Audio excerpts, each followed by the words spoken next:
The lack of worthiness we have to possess or attain these goals and aspirations that we have are blocks. And they hinder us from reaching our true potential, which is why I wanted to make this video about why you deserve what you desire. If you want something, it's because you're meant to have it. We're all connected through the universe in all these intricate ways, but we have to remember that all things started with a thought. And not only are we physically connected, but we're energetically connected, and all thoughts become things. And the way to manifest things is through our thoughts. This is why it's so crucial to write down your thoughts, write down your goals, whatever you are manifesting, because getting it out there, speaking it into existence actually helps it come true. I read this recently and I think that it is so telling, especially when it comes to our thoughts, but also our dreams. You deserve the life you desire because your dreams are not arbitrary. They are intricately woven into the fabric of the universe, waiting to be expressed. Your worthiness is not a question, but a fundamental truth, acknowledging that your aspirations are an integral chord in the grand composition of life.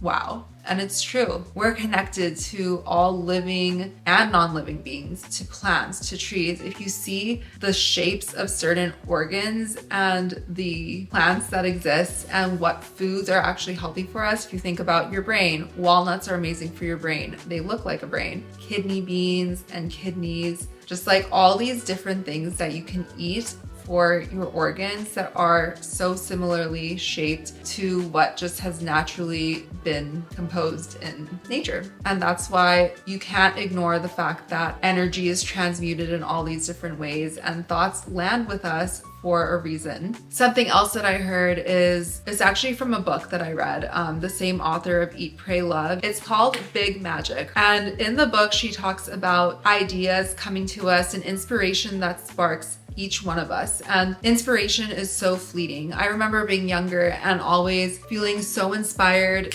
in a second, and I would let these ideas pass through me and just move on and say, oh, but I get new ideas all the time, like a new one will come to me. But I realized as I've gotten older, while I still do have a lot of sparks of inspiration, they are fleeting and they don't last, and they're even more scarce now than they were when I was younger. So now when I do get sparks of inspiration, I am so diligent to write it down, to create in that moment, to not let that go. Because if you ignore this inspiration that comes to you or what is meant for you and you keep pushing it to the side and just living your life in the lane that we're put in or that we're placed in, it's not going to come to us anymore because we'll become desensitized to it. It's that magic from childhood, that childlike magic that is so special that if you ignore it and you continue to ignore it time and time again, it's going to go away. You're not going to receive it anymore. The universe isn't going to plant it in you. So if you desire something, if something sparks inspiration in you, you need to act on it. I want you to sit and think about what triggers you. Even grab a pen and paper and write down 10 things that trigger you. And yes, there are negative triggers, but there are also positive triggers. You can write down both for this practice because both are very telling. For this case, we're gonna focus on the positive triggers, the things that rather than trigger you, I would say sparks inspiration. These are the feelings that arise when you see a certain person that you aspire to be like, or you see a place that you would love to be or love to travel to, or items that you want to have. They can be materialistic, it can be a dog, it can be a family, like whatever you kind of are craving to bring into your life in the future. Whatever may spark inspiration in you and mobilizes your energy in that direction to take action into achieving or possessing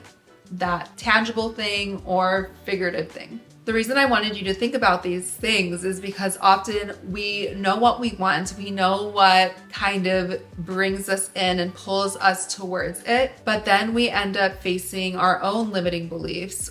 These can stem from childhood, they can stem from societal pressures, family pressures, or even imposter syndrome that comes from within yourself. The lack of worthiness we have to possess or attain these goals and aspirations that we have are blocks. and they hinder us from reaching our true potential, which is why I wanted to make this video about why you deserve what you desire, because oftentimes we know what we desire, but we don't actually go after it because we feel like we're not worthy of it, and we may even feel shame around that thing. But these are shadows and they need to be worked through. I actually use a shadow work journal to help guide me to my shadows and also to alchemize them, because we all have those experiences that stem from childhood or throughout our lives that may have caused us to feel unworthy or have these blocks that stop us from reaching our true potential. But once you really understand what these blocks are